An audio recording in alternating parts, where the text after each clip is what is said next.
معزز سامعین، السلام علیکم ورحمۃ اللہ وبرکاتہ۔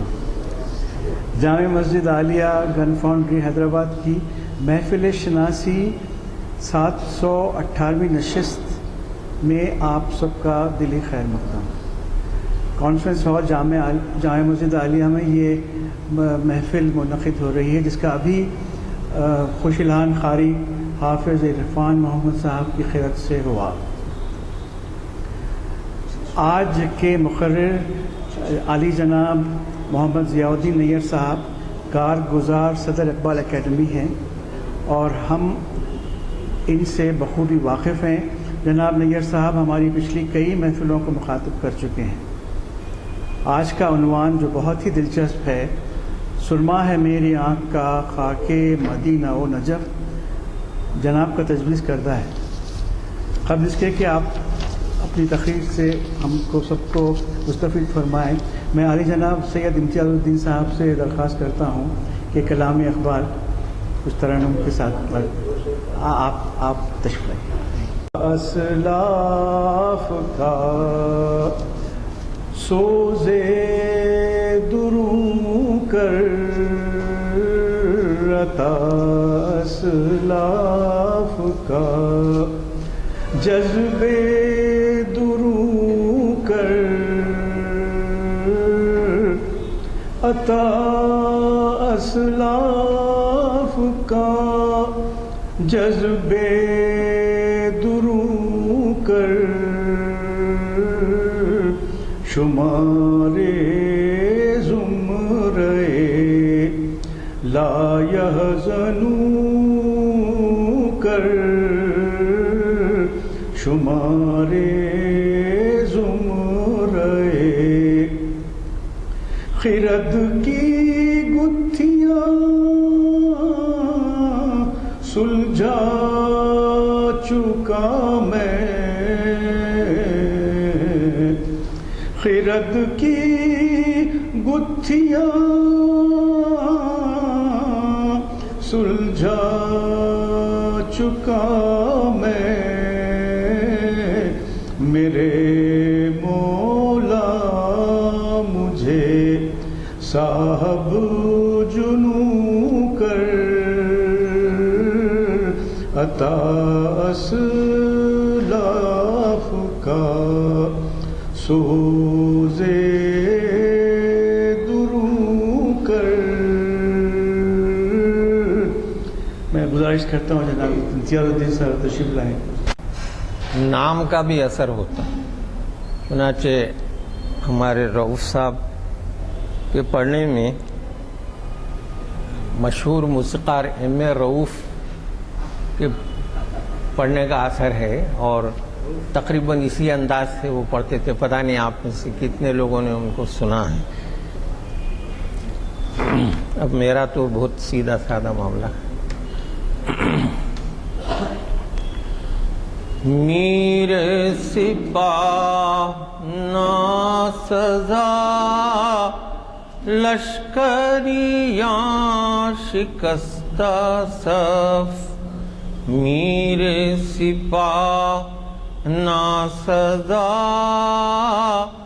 لشکریاں شکستہ صف، آہ وہ تیر نیم کش جس کا نہ ہو کوئی ہدف، آہ وہ تیر نیم کش جس کا نہ ہو کوئی ہدف، عشق بتاں سے ہاتھ اٹھا اپنی خودی میں ڈوب جا، عشق بتاں سے ہاتھ اٹھا اپنی خودی میں ڈوب جا، نقش و نگار دیر میں خون جگر نہ کر طلب، تیرے محیط میں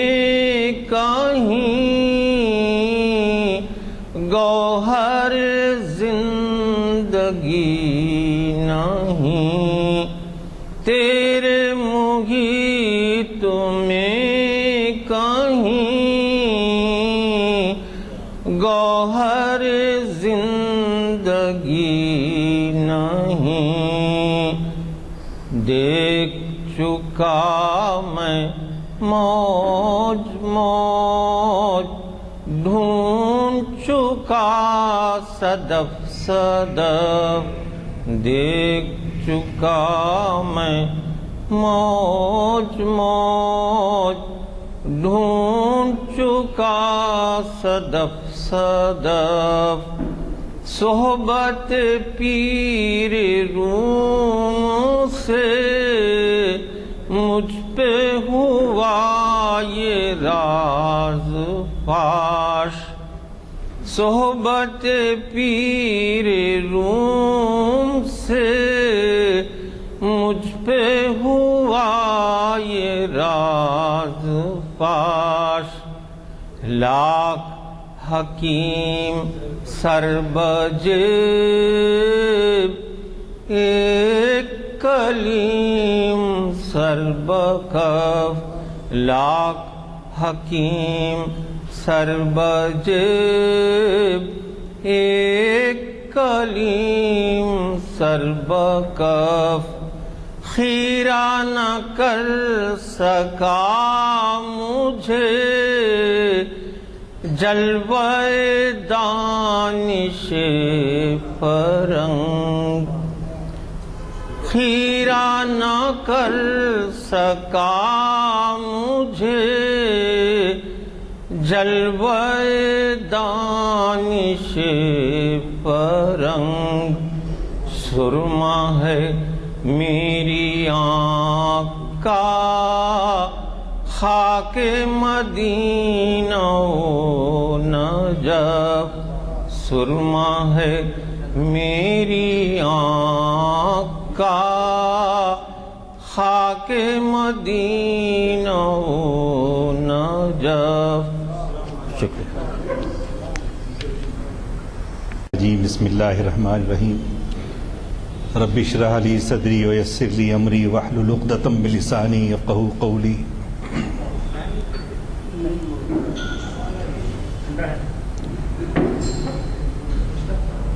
محترم عالی جناب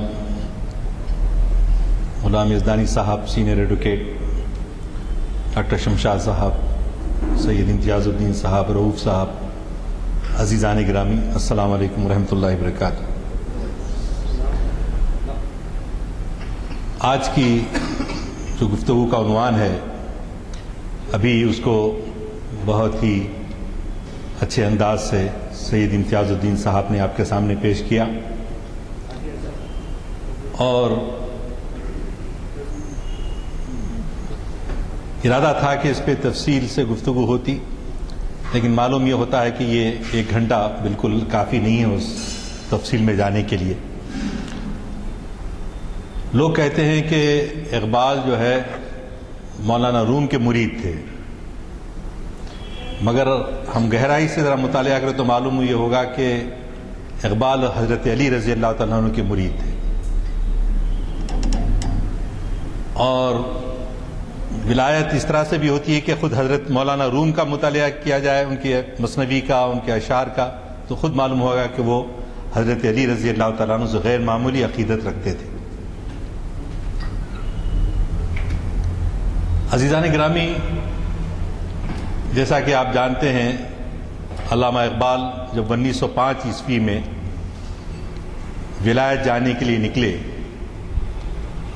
اور آستانہ نظام الدین دلی پہ حاضری دی، انہوں نے ایک نظم لکھی جس میں یہ شعر بھی آیا تھا: سینہ پاک علی جس کا امانت دار تھا، اے شہ زیجا تو واقف ہے ان اسرار کا۔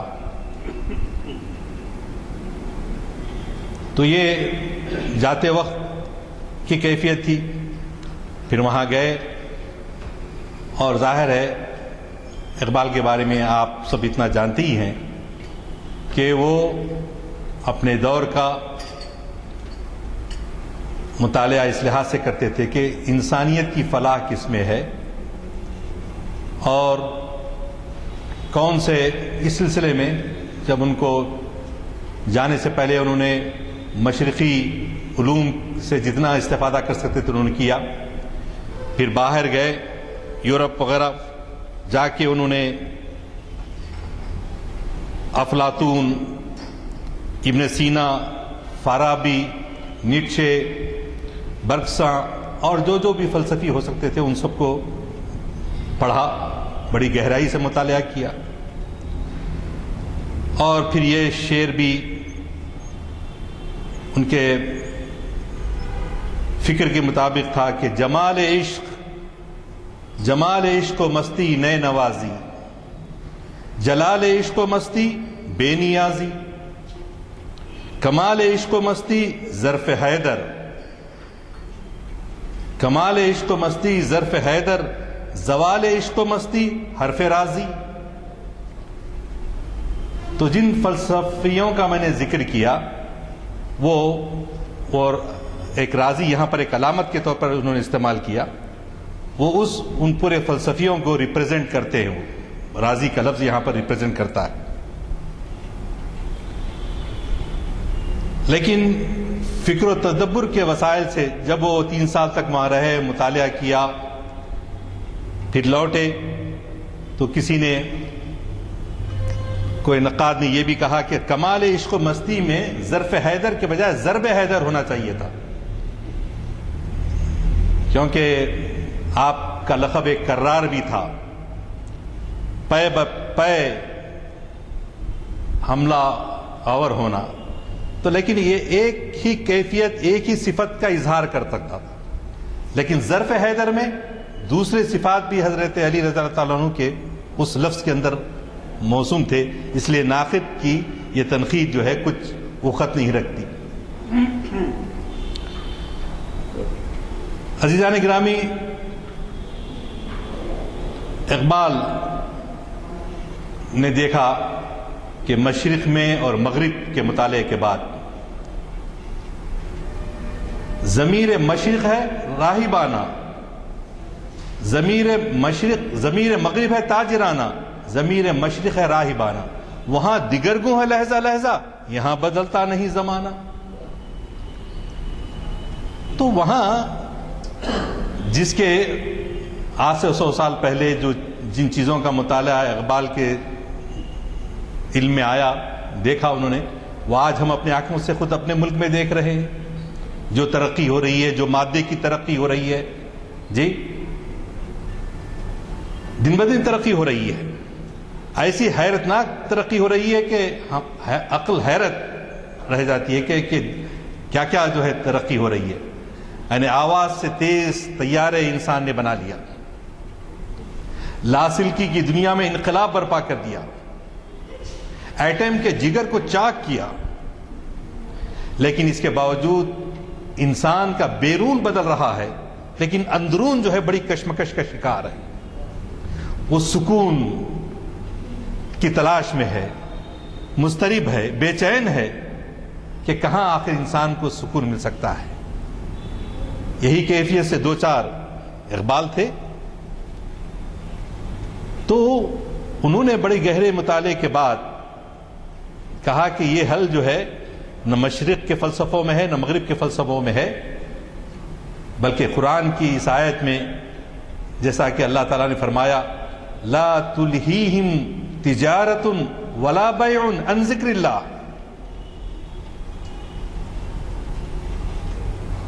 اسلام کی جو روح ہے وہ مادے کے خرف سے نہیں گھبراتی. اس آیت کی تفسیر یہی ہے، اسلام کی روح مادے کے خرف سے نہیں گھبراتی. یعنی یہ منع نہیں کیا گیا کہ آپ اس کائنات کو استعمال نہ کریں. میں کئی وقت اس طرح سے کہتا رہتا ہوں کہ اگر تھوڑی دیر کے لیے انسان کو اس زمین سے ہٹا لیا گیا تو معلوم ہوا کہ بیکار، یعنی دنیا کوئی مصرف ہی نہیں ہے. انسان ہے تو کائنات میں ہلچل ہے. معلوم ہوا کہ ساری کائنات انسان کی خدمت کے لیے پیدا کیا ہے. ان فی خلق السماوات والارض واختلاف اللیل والنہار لآیات لأولی الالباب الذین یذکرون اللہ قیاما وقعودا وعلی جنوبہم ویتفکرون فی خلق السماوات ربنا ما خلقت ھذا باطلا سبحانک فقنا عذاب النار۔ اے ہمارے جب غور و فکر کرتے ہیں اس آیات میں، لیٹے بیٹھے کروٹوں پر، اور اس میں غور و فکر کرتے ہیں، تو آدمی کو یہ کہنا پڑتا ہے کہ اے اللہ تو نے دنیا بیکار نہیں پیدا کی، ابس نہیں پیدا کی، شکوائے تقدیر یزنا ابس۔ اب جب پوری کائنات انسان کی خادم بنا کر پیدا کی، خدمت کے لیے پیدا کی گئی، تو پھر آپ اس کو چھوڑتے کیسا؟ تو وہ فیصلہ بھی انسانیت کا غلط تھا ان لوگوں کا جو رہبانیت کے قائل تھے، ترک دنیا کر جاتے تھے، کوہ میں غار میں بیٹھ جاتے تھے۔ وہ تو چھوڑیے، اسلام آنے کے باوجود اسلام کے نام پر ہمارے پاس ایسے فلسفے، ایسے ہی نظریے چلے کہ دنیا جو ہے توجہ دینے کے لائق نہیں ہے، اس کو نظر انداز کر دینا چاہیے، یہ دنیا داری ہے، اس کو چھوڑ دیجئے۔ تو مادے کا انکار بھی غیر اسلامی ہے۔ اقبال اسی نتیجے پر پہنچے کہ مادے کا انکار بھی غیر اسلامی ہے۔ اب ہمارے پاس جیسا دیگر مذاہب میں ہوتا تھا، گوتم بدھ کے فالوورز میں، جین مت کے فالوورز میں، کہ بھئی تپسیا کرتے ہوئے جنگل میں جا کے کھڑے ہوئے ہیں، ایک پیر ایک ہاتھ پر، اور گھونسلے ہاتھ میں بنا لے رہے، لیکن انسان حرکت نہیں کر رہا۔ کیوں؟ اپنے آپ کو تپسیا، اپنے آپ کو مشقت میں ڈالنا، اتنی مشقت میں ڈالنا کہ حالانکہ یہ درکار نہیں تھا۔ تو اسلام آیا، اسلام آ کے یہ بتایا کہ مادہ، یہ دنیا جو پیدا کی گئی بیکار نہیں پیدا کی گئی۔ ہاں ایک فرق ہے پھر، کیا؟ کہ صرف دنیا کے کتے بن کر نہیں رہ جانا، صرف دنیا کمانے، مادے کو تسخیر کرنے اور جو ہے آسائشوں میں رہنے۔ الدنیا جیفۃ وطالبها کلاب، دنیا مردار ہے اور اس کا طلبگار کتا ہے۔ تو صرف دنیا دار ہو کے رہ جانا، صرف مادہ پرست ہو کے رہ جانا، یہ بھی ہماری تخلیق کا منشا نہیں ہے۔ اور دوسرا منشا جو تھا وہ ہے اشتراکیت کا انجام دیکھ لیجئے، یا آپ کے جو امریکہ کی مادی اور یورپ کی جو ہے مادی تہذیب کو دیکھ لیجئے آپ، تو یہ تو صرف دنیا دار ہو کے رہ گئے۔ ایک تھا روحانیت، ترک دنیا کا تصور، اور ایک تصور یہ ہے کہ صرف دنیا کی تفسیر کرتے رہنا، آسائشوں میں رہنا۔ اور تو یہ روح اور مادے کے درمیان اقبال نے مطالعہ کر کے یہ بتایا کہ اسلام ہماری جو رہنمائی کرتا ہے، اس کا بڑی گہرائی سے انہوں نے مطالعہ کیا، اور آخر میں وہ پہنچے کہاں؟ محسن اعظم حضور اکرم صلی اللہ علیہ وسلم کی ارشادات کی روشنی میں، کہ غار حرا کا مقیم جو تھا، غار حرا کی خلوتوں میں بیٹھ کر جو اللہ کو یاد کرتا تھا اور انسانیت کو نجات دلانا چاہتا تھا، وہ حرا کی خلوتوں سے باہر آتا ہے، باہر آ کر انسانیت کو بتاتا ہے کہ تمہارا مشن کیا ہے، تم کس لیے پیدا کیے گئے ہو۔ اور وہ آخری نبی ہونے کی حیثیت سے انہوں نے مکمل پیام انسان کو دے دیا۔ تو قرآن کا پڑھنے والا یہ جانتا ہے کہ صرف دنیا داری بھی غلط ہے، صرف مادہ پرستی بھی غلط ہے، صرف روح کا نام لے کر ترک دنیا بھی کرنا غلط ہے، بلکہ اس دنیا کو اللہ کی مرضی کے مطابق گزارنا عین اسلامی تعلیمات کا نتیجہ ہے۔ یہ ہے آپ کے شعر کا خاک مدینہ والا تعارف۔ اگر محمد رسول اللہ صلی اللہ علیہ وسلم کو ہم اپنا نبی مانتے ہیں اور واقعی نجات دہندہ تصور کرتے ہیں جو کہ حقیقت ہے، تو پھر ہم جو ہے الحمدللہ ہم محمد رسول اللہ صلی اللہ علیہ وسلم کے جب چاہنے والے بنتے ہیں تو ان کے بارے میں پھر قرآن نے کیا کہا؟ سب سے پہلے یہ کہ معرفت رسول، معرفت رسول کے لیے کیا ضروری ہے؟ حب رسول کا تقاضا ضروری ہے، کیونکہ قرآن میں کہا گیا کہ جو اگر تم رسول اللہ سے محبت کرتے ہو تو اللہ تمہارے سارے گناہوں کو یغفر اللہ لکم جمیعا سارے گناہوں کو معاف کر دے گا. اتنے گناہ بھی کیوں نہ ہو. یا قل یا عبادی الذین اسرفوا علی انفسہم لا تقنطوا من رحمت اللہ ان اللہ یغفر الذنوب جمیعا. وہ سارے کے سارے گناہوں کو معاف کرنے والا ہے چاہے کتنے بھی گناہ کیوں نہ ہو.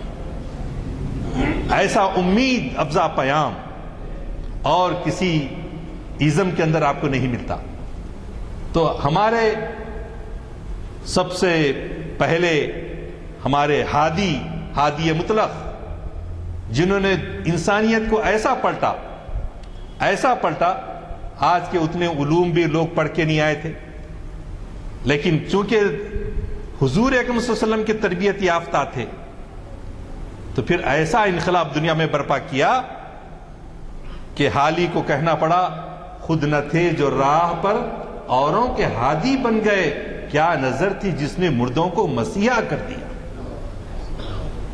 ایسا انقلاب آیا جی.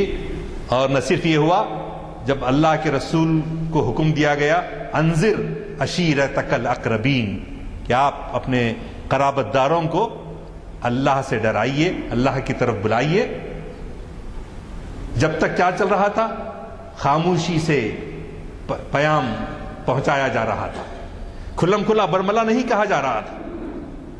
بنی ہاشم کے خاندان کے لوگ سب جمع ہو گئے.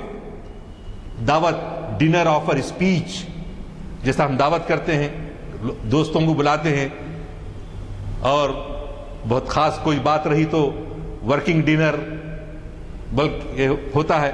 تو اسی طرح رسول اکرم صلی اللہ علیہ وسلم نے اپنے بنی ہاشم کے لوگوں کو بلایا، جمع کیا. اللہ کے اس حکم کی تعمیل میں کرنے کے بعد اس کو سن کر صرف 8 سالہ 8 سال کی عمر کے حضرت علی رضی اللہ تعالیٰ عنہ اٹھ کے کھڑے ہوتے ہیں، کہتے ہیں کوئی سب آپ کا مذاق اڑا رہے ہیں، عتبہ و شیبہ اور ابو لہب ابو جہل سب آپ کا مذاق اڑا رہے ہیں، لیکن اے میرے عمزاد میں آپ کی مدد کروں گا، آپ کے ساتھ دوں گا، آپ کے مشن پر، آپ کی دعوت پر ایمان لاتا ہوں. 8 سالہ علی، 8 سال کے علی اور حضور اکرم صلی اللہ علیہ وسلم کے اس عظیمت کو دیکھ کر سب مذاق جو جمع ہوئے تھے مذاق اڑا کے چلے گئے. یہ دیکھو یہ لوگ چلے ہیں دنیا کو بدلنے کے لیے، کہہ رہے ہیں کہ دنیا میں انقلاب آئے گا، عرب و عجم ہمارے پیروں پر آئے گا. تو مذاق اڑانے والوں نے، تمسخر اڑانے والوں نے، استہزاء کرنے والوں نے استہزاء کیا، لیکن دنیا نے دیکھا کہ ایسا انقلاب برپا ہوا، ایسا انقلاب تبدیل آئی کہ دنیا میں عظیم انقلاب برپا ہوا. آج تک اس انقلاب کی نہ کوئی مثل بیان کیا جا سکتا اور نہ مستقبل میں ایسا کوئی دیکھا جا سکتا ہے. لیکن ہمارے لیے سرما ہے، ہماری آنکھوں کے لیے، اگر ہم اس کو سمجھنے کی کوشش کریں. ویسا نہیں ہم پیدائشی مسلمان ہیں، بلکہ نہیں، ہم واقعی اگر اس کے پورے ہدایت حاصل کرنے کے نقطہ نظر سے، اپنے حسن بیان کے لیے نہیں، حسن تحریر کے لیے نہیں، لوگوں سے داد حاصل کرنے کے لیے نہیں، صرف اپنے لیے ہدایت حاصل کرنے کے لیے ہم رجوع ہوں، قرآن کی طرف رجوع ہوں، سیرت طیبہ صلی اللہ علیہ وسلم کی طرف رجوع ہوں، حضرت علی کرم اللہ وجہہ کی تعلیمات، ان کی سیرت طیبہ کی طرف رجوع ہوں، اور خانوادہ رسول بی بی فاطمہ رضی اللہ تعالی عنہا کی جیسی تسلیم و رضا والی شخصیت سارے خواتین کے لیے ایک نمونہ حیات. پھر سرداران جنت حضرت حسین، حضرت حسن رضی اللہ عنہما کی سرفروشی، قربانی. تو خانوادہ رسول نے ایک ایسا آئیڈیل ایک بنا کے رکھ دیا آپ کے سامنے کہ اس سے بڑھ کر قربانی کا اور تصور پیدا نہیں ہو سکتا، اور کوئی ایسا بڑھ کے تصور نہیں دیا سکتا. تو ضرورت اس بات کی ہے کہ ہم سیرت طیبہ کا پورا مطالعہ کریں اور اس کے بعد یہ کہنا پڑتا ہے آج کے حالات کو دیکھ کر خود مسلمانوں میں قافلہ حجاز میں ایک حسین بھی نہیں، ورنہ ہے تابدار ابھی گیسوئے دجلہ و فرات۔ کہاں ہے؟ آج زمانہ پکار پکار کر کہہ رہا ہے کہ کہاں ہے حضرت حسین رضی اللہ تعالیٰ عنہ۔ نا انصافی اور ظلم کا انسانیت مظلوم ہے، اتنے ہزار سالوں سے کالے گورے اچھوت اسلام کی نعمت سے محروم ہیں اور ان پہ ظلم کیا جاتا ہے، تو کیا ہم نے ان کو نجات دلانے کے لیے کچھ اپنا فرض ادا کیا ہے؟ ہم اس کو بھول جاتے ہیں۔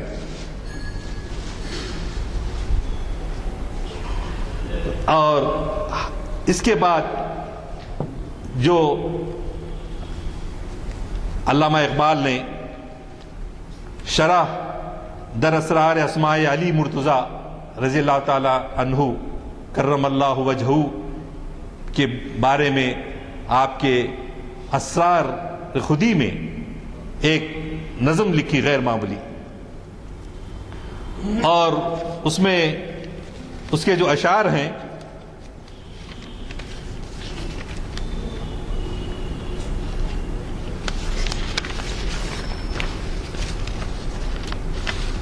مسلم اول شہ مرداں علی، عشق را سرمائے ایمان علی، از ولائے دود مانش زندہ ایم، در جہاں مثل گوہر تابندہ ایم۔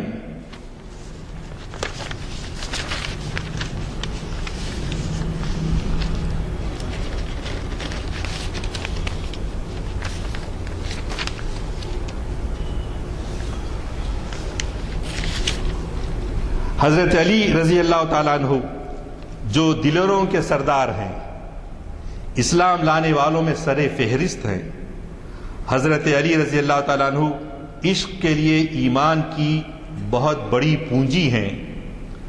عشق حق میں حضرت علی رضی اللہ تعالیٰ عنہ اپنی مثال آپ تھے۔ یہ اس شعر کا جو ابھی میں نے آپ کے سامنے پڑھا ہے اس کا ترجمہ ہے کہ اپنی مثال آپ تھے، اسی لیے انہیں ایمان کا سرمایہ کہا جاتا ہے۔ میں ان کے خاندان کی محبت و الفت کے سبب زندہ ہوں۔ کون کہہ رہے ہیں؟ علامہ اقبال کہہ رہے ہیں۔ میں خانوادہ رسول صلی اللہ علیہ وسلم کے محبت اور الفت کے سبب زندہ ہوں، اور اس کے نتیجے میں موتی کی مانند چمکتا ہوں۔ علامہ نے ان سے بے حد عقیدت کا اظہار کیا ہے۔ حضرت علی رضی اللہ تعالیٰ عنہ کے مبارک چہرے سے حضور اکرم صلی اللہ علیہ وسلم نے اچھا شگون لیا۔ ملت اسلامیہ کو ان کے شکوہ و دبدبے کے باعث عظمت ملی، یعنی حضور اکرم صلی اللہ علیہ وسلم نے حضرت علی کے رضی اللہ تعالیٰ عنہ کے چہرے بشرے سے یہ جان لیا کہ ان کا وجود اسلام کے حق میں مفید ہوگا، اور پھر بعد کے واقعات نے یہ بات ثابت کر دی۔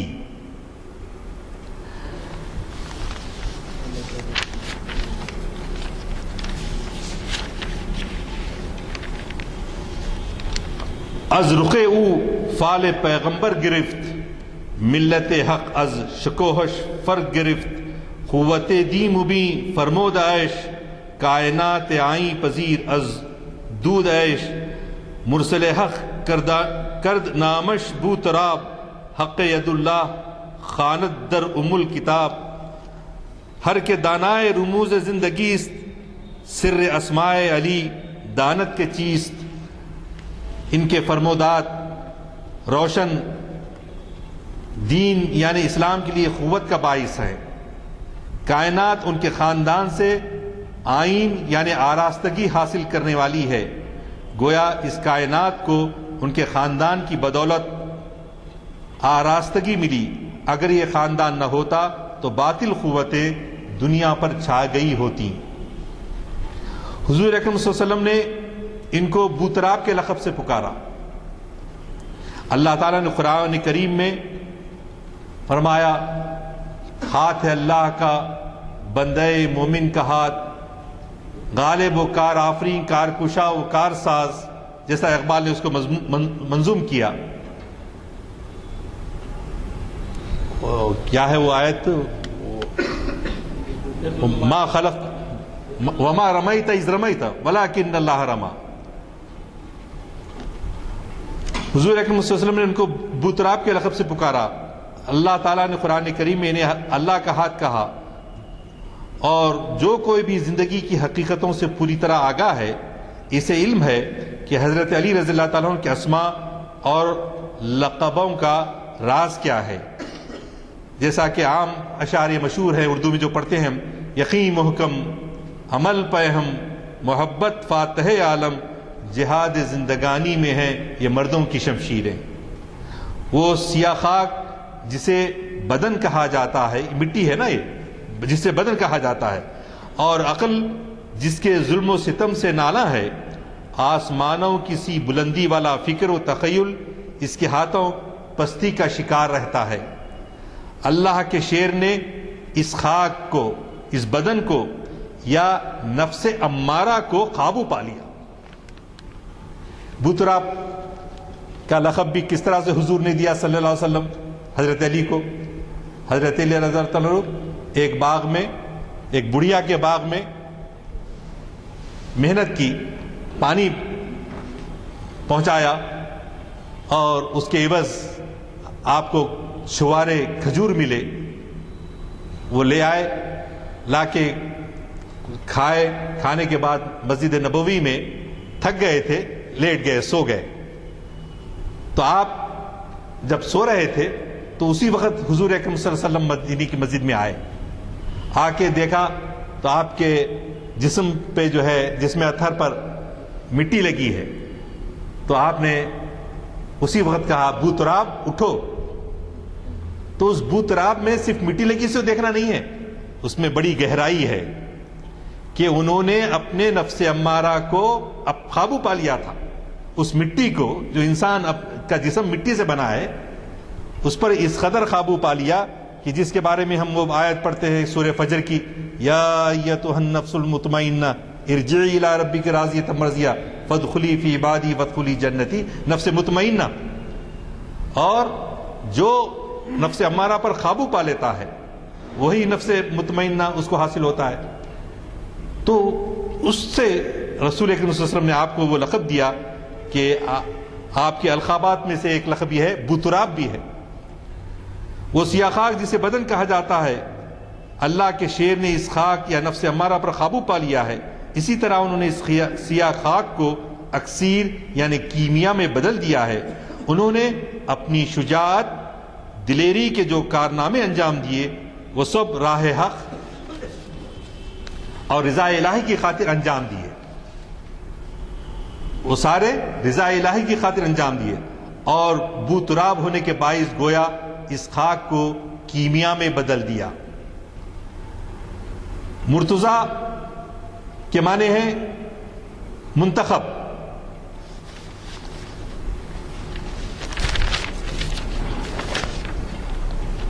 جو پسند کیا گیا ہو، جو برگزیدہ شخصیت کا مالک ہو،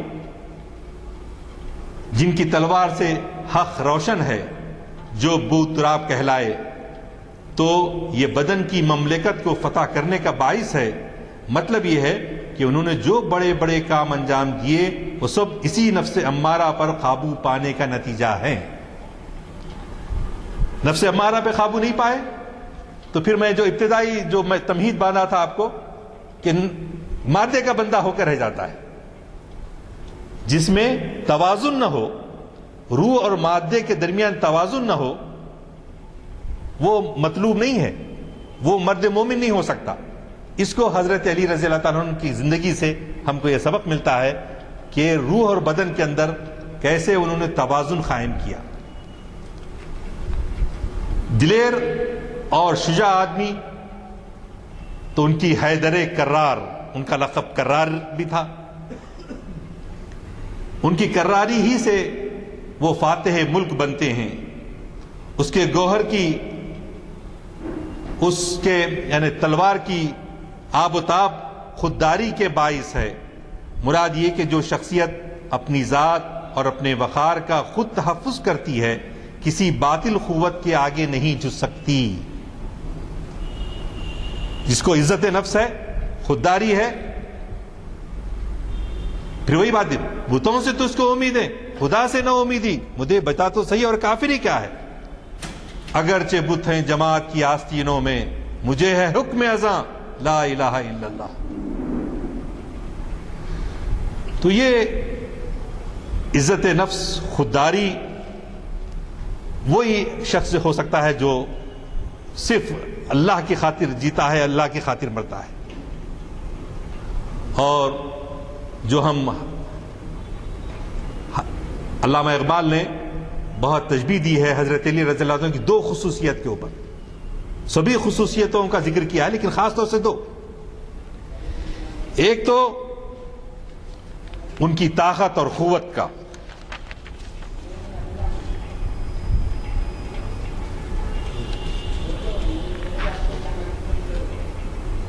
ایک تو حضرت ابراہیم علیہ الصلوۃ والسلام کی عشق و سپردگی کی جو کیفیت تھی, جو آگ میں آپ کوٹ گئے. حضرت ابراہیم خلیل اللہ, یقین مثل خلیل آتش نشینی, کس اطمینان کے ساتھ آگ پہ بیٹھ گئے. یقین کی وجہ سے, یقین مثل خلیل آتش نشینی, یقین اللہ مستی خود گزرنی, سنے تہذیب حاضر کے گرفتار, غلامی سے بدتر ہے بے یقینی. یہ بے یقینی کی کیفیت, روح اور مادے کے اندر توازن جب نہیں ہوگا, دنیا کے کتے بن جائیں گے تو ہم کیا ہو جائیں گے؟ بے یقینی کی کیفیت کا اظہار ہونے لگے. لیکن یقین ہو تو جو یقین حضرت ابراہیم خلیل اللہ کو تھا, ویسا ہی یقین حضرت علی رضی اللہ تعالی عنہ کو شب ہجرت بستر پہ پورے یقین کے ساتھ, جس کو اپنے زندگی کا کوئی خوف نہیں تھا, کوئی ڈر نہیں تھا, بالکل زیب بستر رسول صلی اللہ علیہ وسلم ہو کے آپ ثبوت دیے کہ بالکل حضرت ابراہیم خلیل اللہ کے خانوادے ہیں, انہی سے سلسلہ ہے, تعلق ہے. تو یہ کیفیت ایک. اور دوسری کیفیت طاقت و قوت والی حضرت علی رضی اللہ تعالیٰ عنہ کی, وہ کس سے مثال دی انہوں نے اکثر اقبال نے؟ حضرت موسیٰ کلیم اللہ کے سے. طاقت کا اظہار, قوت کا اظہار, فتوحات. تو یہ دو نبیوں سے حضرت علی رضی اللہ تعالیٰ عنہ کو تشبیہ دی. اقبال نے خاص طور سے اس میں ذکر کیا, جو کوئی بھی اس کائنات میں بوتراب بنتا ہے, اس کو یہ قوت میسر آتی ہے, بشرطے کہ ہم بوتراب ویسے بنے, نفس امارہ پر قابو پائیں, ہماری مٹی ویسی سیقل ہو کر جی وہ کیمیا اکسیر بن جائے کہ وہ سورج کو مغرب سے لوٹا لاتا ہے. اس میں ایسا اللہ معجزہ دیتا ہے ان کو کہ سورج مغرب سے نکلواتا ہے. اس میں حضور اکرم صلی اللہ علیہ وسلم اور حضرت علی کے حوالے سے مشہور معجزے کی طرف اشارہ ہے. وہ اپنی ذات کے ممکنات سے بخوبی آگاہ ہونے کے نتیجے میں اللہ کا ہاتھ بن جاتا ہے وہ مومن. پھر اسی الوہی ہاتھ کے ساتھ وہ کائنات پر حکمرانی کرنے لگتا ہے. جی جو اللہ کا اتنا قرب جس کو حاصل ہو جائے گا تو وہ یقیناً نہیں دنیا میں جی نائب الہی ہونے کی حیثیت سے نیابت الہی کا جو حق ادا کرے گا وہ حکومت الہیہ دنیا میں قائم کرے گا. اور یہی حضرت علی رضی اللہ تعالیٰ عنہ کو. آپ یہاں دیکھیے اس خانوادے میں حضرت علی رضی اللہ تعالیٰ عنہ کے بارے میں, چونکہ وقت کے لحاظ سے پورا عنوان کو ختم بھی کرنا ہے تو اس لیے میں آگے بڑھتا ہوں کہ اقبال نے اسی طرح ایک نظم رموز بے خودی میں لکھی, درمانائی کے سیدۃ النساء فاطمۃ الزہرا رضی اللہ تعالی عنہا کی شان میں لکھا. اور پہلے ہی شعر میں, اب میں وہ فارسی اشعار پڑھتا نہیں, اس کا ترجمہ یہ ہے کہ حضرت مریم علیہ السلام کو صرف حضرت عیسیٰ علیہ السلام سے مادرانہ نسبت کی بنا پر عزیز ہیں. کون؟ حضرت بی بی مریم کا ذکر قرآن نے کیا.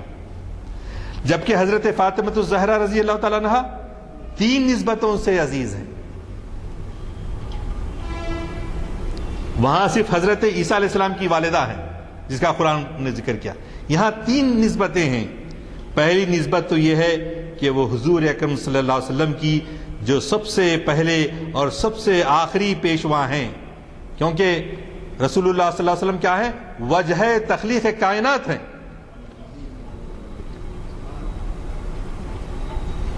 جو احادیث میں آتا ہے کہ حضرت آدم علیہ السلام کی پیدائش سے پہلے آپ کا نور جو ہے پیدا کیا گیا تھا. وجہ تخلیق کائنات ہیں، تو اس لیے سب سے پہلے اور سب سے آخری پیشوا ہیں، کیونکہ خاتم النبیین بھی ہے. ان کی نور چشم بیٹی بی بی فاطمہ رضی اللہ تعالیٰ عنہ، ایک پہلا اعزاز. دوسری نسبت یہ کہ وہ حضرت علی رضی اللہ تعالیٰ عنہ کی زوجہ مطہرہ ہیں. حضرت علی رضی اللہ تعالیٰ عنہ جو حل عطا کے تاجدار اور مرتضی مشکل کشا شیر خدا کی لقبوں سے ملقب ہیں، اور جو بادشاہ تھے لیکن ایک چھوٹا گھر ان کا گویا محل تھا.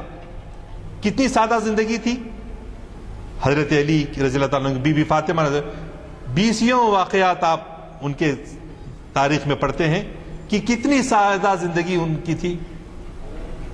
ایک مرتبہ ایک ضرورت مند آیا، اس کی ضرورت پوری کرنے کے لیے بی بی فاطمہ رضی اللہ تعالیٰ کے پاس کچھ بھی نہیں تھا.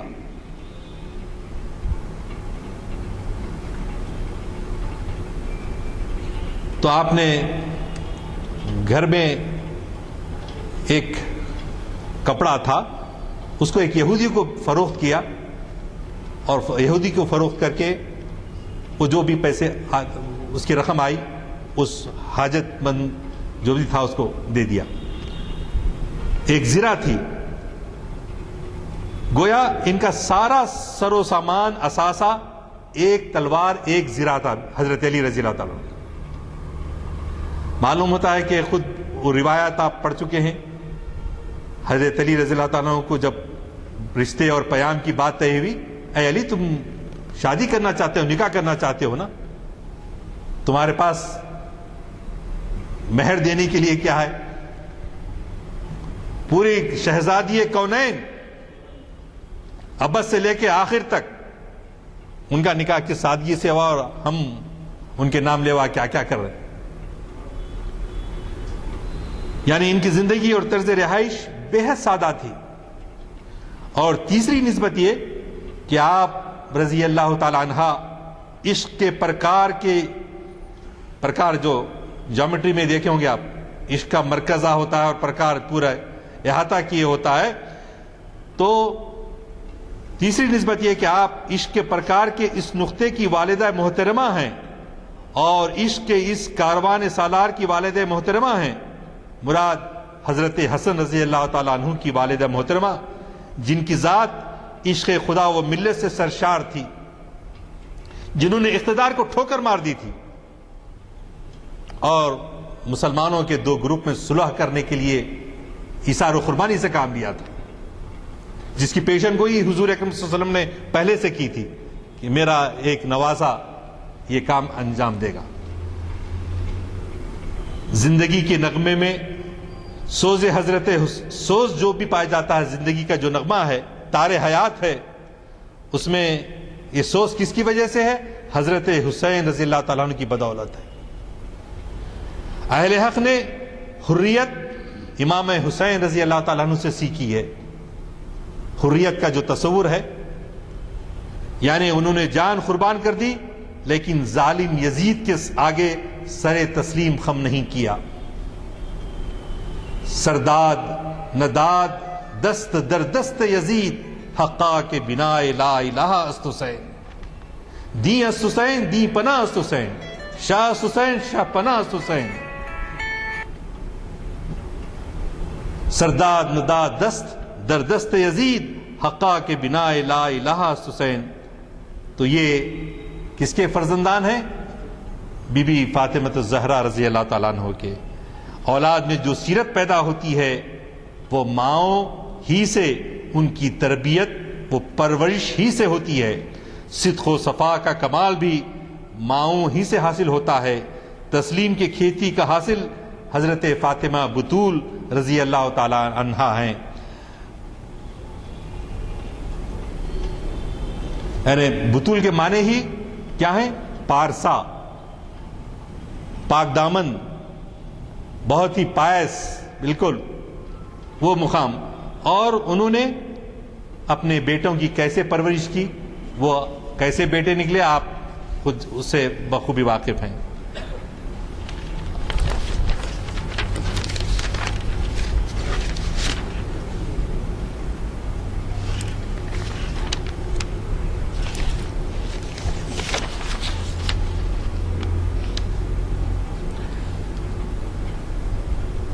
اب اگر آپ وہ اشعار جو ابھی میں جس کا ترجمہ سنایا، نور چشم رحمت للعالمین، امام اولی و آخری، کے جان در پیکر گیتی و دمیت، روزگار تازہ آئیں آفرید، بانو تاجدار اہل حل عطا، بانو تاجدار حل عطا، مرتضی مشکل کشا شیر خدا، پادشاہ و کل بہی ایوان او، یک حسام و یک زرا سامان او، مادریاں مرکز پرکار عشق، مادریاں کارواں سالار عشق، یکے شمع شبستان حرم، حافظ جمیعت خیر الامم، تا نشیند آتش پیکاروں کی، پشت پا زد بر سرے تاج و نگیں، وہاں دیگر مولائے ابرار جہاں، قوت بازو احرار جہاں، در نوائے زندگی سوزس حسین، اہل حق حریت آموزس حسین. تو بہرحال جن کو فرصت ملے میں ان سے گزارش کروں گا کہ اس کو، ان نظموں کو جو اسرار خدومی اور رموز بے خودی میں تفصیل سے ملتی ہیں، ان کو ہم ایک مختصر سے وقت میں، ہم ظاہر ہے پورا مضمون کا حق تو ادا نہیں کر سکتے، لیکن اس کا مطالعہ کرنا ہمارے ایمان کے لیے، ہماری آئندہ کی زندگیوں کے رخ کو متعین کرنے کے لیے میں سمجھتا ہوں بہت ضروری ہے. اس کے بغیر جو ہے ہم آگے نہیں بڑھ سکتے. اور دوسری چیز، علامہ اقبال جہاں ان کے بہت ساری جو خصوصیات رہی ہیں، اس میں یہ بھی تھا کہ جس سے بھی علم حاصل کرتے تھے اس کی بڑی قدر کرتے تھے. جیسا کہ مشہور واقعہ ہے کہ جب ان کو سر کا خطاب دیا جا رہا تھا تو انہوں نے کہا کہ میرے استاد مولوی میر حسن جو ہیں ان کو شمس العلماء کا خطاب دیا جائے تو میں اپنا جو ہے سر کے خطاب کو قبول کروں گا. چنانچہ ان کی اس شرط کو قبول کیا گیا. تو انہوں نے حضرت علی رضی اللہ تعالیٰ عنہ کا ایک قول نقل کیا ہے، من علمنی حرفا، جس نے مجھے ایک حرف بھی سکھایا، فقط سیرنی عبدا، تو مجھے انہوں نے اپنا غلام بنا لیا. یعنی سیکھنے کے بعد کس طرح سے حضرت علی رضی اللہ عنہ کی ان تعلیمات پر اقبال کس طرح سے عمل کرتے تھے. ہمارے پاس آج کل اساتذہ کا، استاد کا کسی سے سیکھنے کا کوئی تصور ہی نہیں ہے، کوئی احترام، تو علم آئے گا کہاں سے؟ تو یہ ایک چیز. اور دوسری چیز، جس طرح سے حضرت علی رضی اللہ عنہ کے بارے میں منبر پر وہ خطیب تھے، مسجد میں وہ شہید اول ہیں، رز میں وہ تاجدار الفتح ہیں. فتح کہتے ہیں جوانوں کو عربی میں فتح. تو بزم میں وہ مسلم اول، کعبے میں وہ سوار دوش نبی، غدیر میں وہ نائب رسول، ہجرت کی رات وہ زیب بستر رسول، فاطمہ زہرا جن کے شریک حیات، اور سرداران جنت ان کے اخلاف، مسجد نبوی میں ابو تراب، لسان اللہ، وجہ اللہ، ید اللہ، اور مدینۃ العلم، انا مدینۃ العلم وعلی بابھا، جنت میں خیم کوثر. تو یہ مختصر سا جو حضرت علی رضی اللہ تعالیٰ عنہ کے بارے میں القاب کا ذکر کیا گیا ہے میں نے آپ کے سامنے پیش کرنے کی کوشش کی ہے، اور جو نوجوان ہیں وہ ان کے لیے اس شعر کے اندر بھی سبق ملتا ہے کہ سادہ زندگی گزارنا اگر ہمارا مقصد حیات بن جاتا ہے تو اتنی جد و جہد کرنا، اتنا مرنا مٹنا، پیسہ کمانا یہ مقصد حیات نہیں ہونا چاہیے۔ یہ مقصد حیات، مقصد حیات کیا ہے؟ رضائے الہی، اللہ ہم سے راضی ہو، ہم اس خانوادہ رسول صلی اللہ علیہ وسلم کے جو غلاموں کی حیثیت سے زندگی گزاریں، اور جس میں حقیقت ہے کہ توازن ہونا چاہیے روح اور مادے کے اندر، اس بات کو ہم فراموش نہ کریں۔ اسی لیے اقبال کہتے ہیں کہ کیا میرا طریق امیری نہیں فقیری ہے، خودی نہ بیچ غریبی میں نام پیدا کر، جو جاوید کے نام پہ انہوں نے، ان کے لڑکے نے جب مطالبہ کیا تو یہ شعر انہوں نے کہا تھا، اور خدا نے اس کو دیا ہے شکوہ سلطانی کہ جس کے فقر میں ہے حیدری و کراری۔ ہم کیا ہے؟ ہر بات سے ڈرتے ہیں، ہوا زور سے چلی تو ڈر جاتے ہیں، تو یہ ڈر اور بے خوفی ہمارے اندر کب پیدا ہوگی؟ بشرطے کہ ہمارا ایمان کامل ہو، ہم کو اللہ سے ویسا ہی یقین ہو جو کلام پاک ہم پڑھتے ہیں یقین کامل ہو، جیسا حضرت ابراہیم کا یقین تھا، جیسا حضرت علی رضی اللہ تعالیٰ کا یقین تھا، جیسا سرداران جنت رضوان اللہ تعالیٰ علیہم اجمعین کا تھا۔ وہ یقین جب تک ہمارے اندر پیدا نہیں ہوگا، وہ ایمان کی حلاوت جو بار بار قرآن میں کہا جاتا ہے لا تخافوہم وخافونی ان کنتم مومنین، ان سے مت ڈرو، مجھ سے ڈرو بشرطے کہ تم مومن ہو۔ تو یہ ہمارا یقین جو ہے اصل میں متزلزل ہو گیا ہے۔ آج کے اس موضوع سے بھی پڑھنے کے بعد بھی ہمارا کو یہ ہے کہ ہمارا یقین مستحکم ہو، ایمان پکا ہو، اور دین و دنیا کے اندر ہم کو توازن پیدا ہو، ہمارے معیارات زندگی بدل جانا چاہیے۔ یہ اسی وقت ممکن ہے جبکہ ہم ان سیرت طیبہ کو اور اس سیرت کو پڑھیں گے۔ اور خیرہ نہ کر سکا مجھے جلوہ دانش فرنگ، سرما ہے میری آنکھ کا خاک مدینہ و نجف۔ نجف کس کو کہتے ہیں؟ اونچے مقام کو۔ نوجوانوں کے لیے بتا رہا ہوں، بزرگ لوگ تو جانتے ہیں، بلند مقام ایک ٹیلا جیسا ہوتا ہے اس کو کہتے ہیں۔ اور یہاں پر کیا مراد ہے؟ عراق کا ایک شہر جس میں حضرت علی رضی اللہ تعالیٰ عنہ کا مزار مبارک ہے۔ وآخر دعوانا الحمدللہ رب العالمین۔ سوال حضرات، آج کا عنوان ہی خود کچھ ایسا تھا کہ آپ سامعین کی تعداد کو دیکھیں گے تو ہمارے لیے بڑی ہمت افزائی کی بات ہے۔ اور جیسے کہ آپ واقف ہیں، ہم مقرر پر عنوان چھوڑ دیتے ہیں، انہوں نے بہت ہی اہم عنوان سے ہمیں مخاطب کیا، اور اسی کا نتیجہ ہے کہ آج کافی پروانے محمدی موجود ہیں یہاں۔ ہاں بولیے۔ جناب علی حیدر صاحب کے کہ انہوں نے، جی ہاں، انہوں نے وضاحت کی نجف کے بارے میں۔ ظاہر ہے تاریخ میں تو بہت کچھ ہے، جغرافیہ میں یہاں پر آج کل نجف کا لفظ بہت کم استعمال ہوتا ہے، تو نجف کی وضاحت بڑی ضروری تھی۔ گو کہ مقرری صاحب نے وضاحت کی، لیکن علی حیدر صاحب نے جو وضاحت کی اس سے اور بھی بات کھل کر سامنے آ گئی۔ حضرات، دو تین باتیں ایسی رہیں۔ ایک تو آپ نے اشارہ کیا ہماری شاندار زندگی اکڑ اور زیادہ سمجھیے اسراف پہ منحصر ہے۔ میں بھی وقتاً یعنی 2-3 سال 4 سال میں ایک دفعہ اللہ تعالیٰ نصیب کرتا رہا، عمرے کے لیے جاتا رہا، تو حضرت خود بھی وہاں پر ایسی محفلوں میں تھے جہاں خاک طیبہ ٹرسٹ کی وجہ سے مجھے مخاطب کرنے کے لیے بلایا جاتا تھا۔ میں ان سے یہی کہتا تھا، وہاں پر جو باشندے ہیں، چاہے وہ ریاض ہو یا جدہ ہو یا جبیل ہو یا ایسے مقامات ہوں، کہ بھئی ہمارے نوجوان جب جاتے ہیں تو جاتے ہیں مقدس مقام پہ، لیکن جب کمائی کی بات آتی ہے تو جب اپنے وطن لوٹتے ہیں سال میں 1 دفعہ 2 دفعہ، تو صرف کیا ذہن میں رہتا ہے کہ صاحب کوئی پلاٹ خریدیں، فلیٹ خریدیں، یا پھر شادیوں کا سلسلہ رہتا ہے.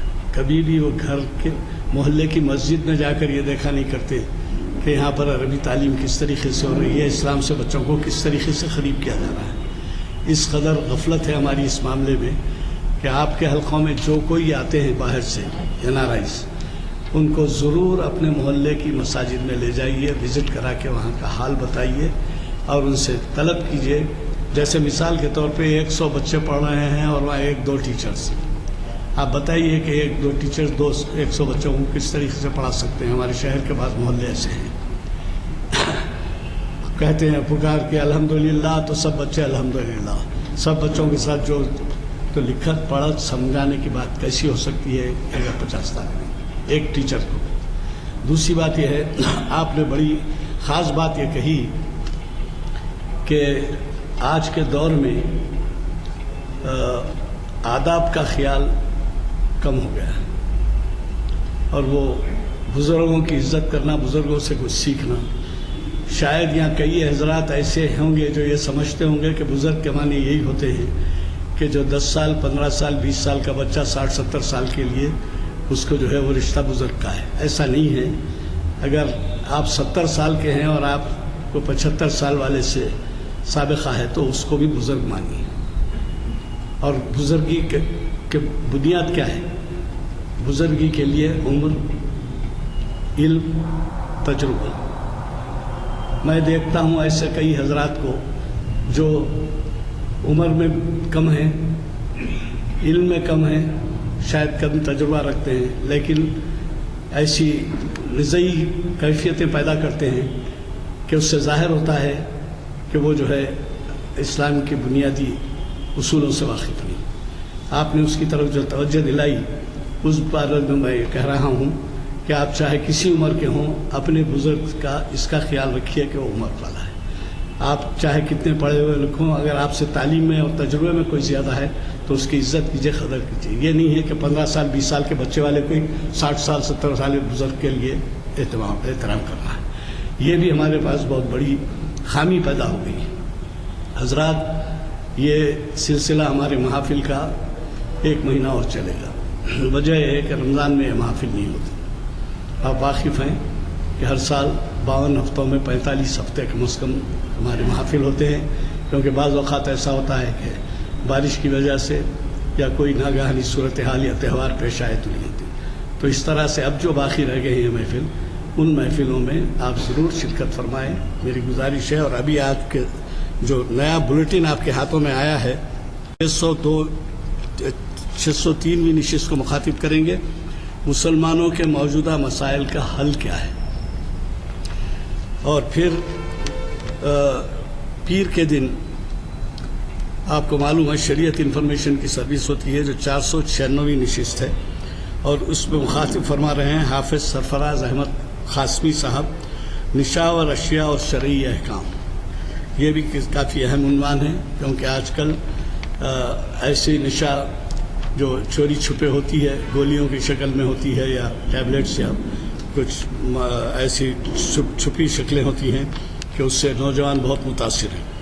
اور پھر اقبالیات کے ایک ماہر ڈاکٹر یوسف اعظمی ہمیں 19 جون کو مخاطب کر رہے ہیں، شنبے کے دن اور 4 شنبے کے دن، اقبال اور ان کے معاصرین مشرق اور مغرب میں. میری 1-2 باتیں کہ اقبال نے اپنے اشعار میں، جس کا اردو ترجمہ یہ ہے کہ میں اسلام میں، چونکہ اللہ کے سوا کسی کو سجدہ کرنا جائز نہیں ہے، اگر اللہ میاں اجازت دیتے تو میں فاطمہ رضی اللہ تعالیٰ عنہ کی تربت اور آپ کے روضہ مبارک کا طواف کرتا اور آپ کی خاک پاک پر سجدے کرنا انتہائی عقیدت کا اظہار کیا ہے.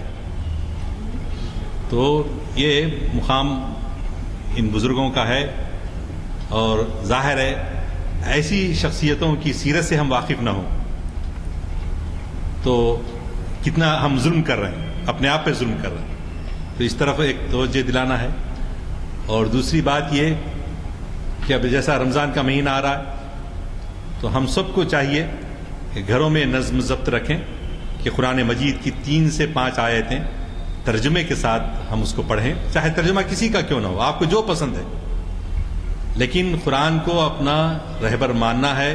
رمضان کی مناسبت سے خاص طور سے گھروں میں ہم ایسا نظم ڈالیں کہ جس کی وجہ سے ہوگا یہ کہ بچوں کو لے کے ساتھ بیٹھیں، تو ہم اس طرح سے غیر محسوس طریقے سے تربیت اپنے گھر والوں کی کریں گے اور وہ سلسلہ انشاءاللہ چل پڑے گا۔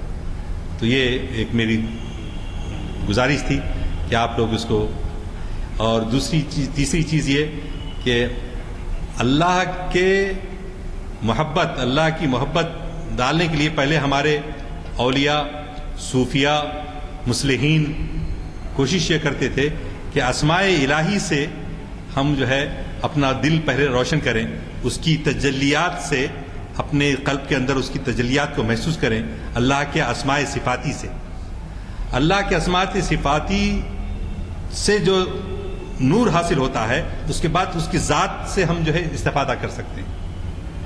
اس تجلی ربانی کا پورا حق ادا کرنا ہے تو ہم کو غور و فکر کرنا چاہیے کہ یہ اللہ اس میں ذاتی ہے اور اس میں اعظم ہے، لیکن رحمان و رحیم بھی ہے، جی احد ہے، کریم ہے، رزاق ہے۔ ہم اگر مصیبتوں میں ہوتے ہیں، فاقوں میں گزرتی ہے، تو کون سی صفت یاد کر کے پکارتے ہیں؟ اے رزاق، تو رزق دینے والا ہے۔ اگر ہم بیمار ہیں تو اس کے شافی مطلق ہونے کی وجہ سے اس کو پکارتے ہیں، اے شافی مطلق، ہم کو شفا عطا فرما۔ تو اس کی صفات کا فہم پورا ہمارے دلوں کے اندر آئے، اس پہ غور و فکر سے مطالعہ کریں، تو انشاءاللہ تعالی اس کی تجلیوں سے ہمارا قلب منور ہوگا، تو پھر ہمارے دل کے اندر بھی ہمارے بزرگوں کا کچھ نہ کچھ اثر ہمارے دلوں کے اندر بھی پیدا ہوگا۔ اس طرف ہم کو توجہ کرنے کی ضرورت ہے۔ اللہ تعالیٰ سے دعا ہے کہ تڑپنے پھڑکنے کی توفیق دے، دل مرتضیٰ سوز صدیق دے، عزائم کو سینوں میں بیدار کر دے، نگاہ مسلمہ کو تلوار کر دے۔ ربنا اللہم اعز الاسلام والمسلمین، اللہم انصر الاسلام والمسلمین، اللہم انصر من نصر دین محمد مصطفیٰ صلی اللہ علیہ وسلم۔ ربنا اللہم اجعلنا منہم، ربنا اللہم اغزل من خزل دین محمد مصطفیٰ صلی اللہ علیہ وسلم، ربنا ولا تجعلنا منہم، ربنا ربنا ربنا تقبل منا انک انت السمیع العلیم وتب علینا انک انت التواب الرحیم۔ صلی اللہ تعالی علی خیر خلقہ ونور عرشہ سیدنا مولانا محمد وعلی آلہ واصحابہ وازواجہ واولادہ واحفادہ اجمعین، آمین برحمتک یا ارحم الراحمین۔